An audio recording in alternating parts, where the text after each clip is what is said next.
بعضی به جهنم ته نږدې شوی یو کار به تې وشي جنت ته به لاړ شي. نو د اخرې خاتمې هېڅ چاته پته نشته دی. نو دا دعا کوئ چې الله زمونږ د ټولو اخره خاتمه په ایمان کې، الله د پیتنو دور دی الله د ایمان دولت خو نصیب کی. نبی علیہ السلام فرمایلیو وی دسی دور براشي چې اسلام به باقی نی مگر نوم به یې صرف نور به نه یي. اوس صرف مسلمانی نوم شته، هر سړی وایي زه مسلمانی نشته او د مسلمان نوم چلیږي. دا نبی علیہ السلام ویلیو صرف نوم به یي او اسلام به نه یي. الا اسمه، صرف د مسلمانی نوم به خلق زوتی زه مسلمان یم او کار د مسلمانی به یو سړی هم نه کوي.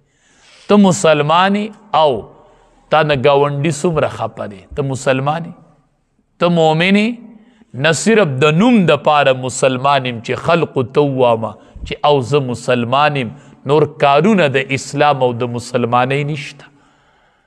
او د قرآن نه به باقی پاتې نشي الا رسمه، صرف دا خط به باقی.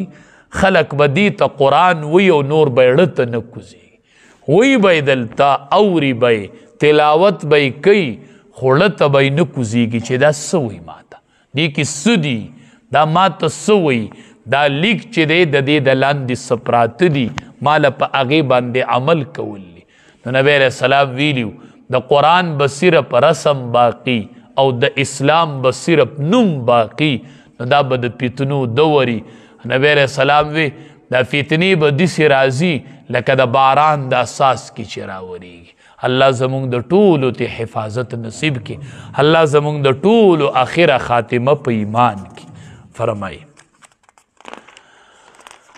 رب قد آتیتنی، اے رب زما قد آتیتنی من الملک، په تحقیق سره تا راکړي دي ما ته بادشاهي، وعلمتنی من تأویل الاحادیث، او علم دی راکړی دی ما ته د تعبیر د خوبونو نه. فاطر السماوات والارض، اے پیدا کوونکیا د اسمانونو د ځمکې، انت ولی فی الدنیا والآخرة، ته کارساز زمی په دنیا کې او په آخرت کې. توفنی مسلمن، وفات کې مالره په حالت د اسلام کې. والحقنی بالصالحین، یوځی کې ما د نیکانو سره پس د مرګ نه.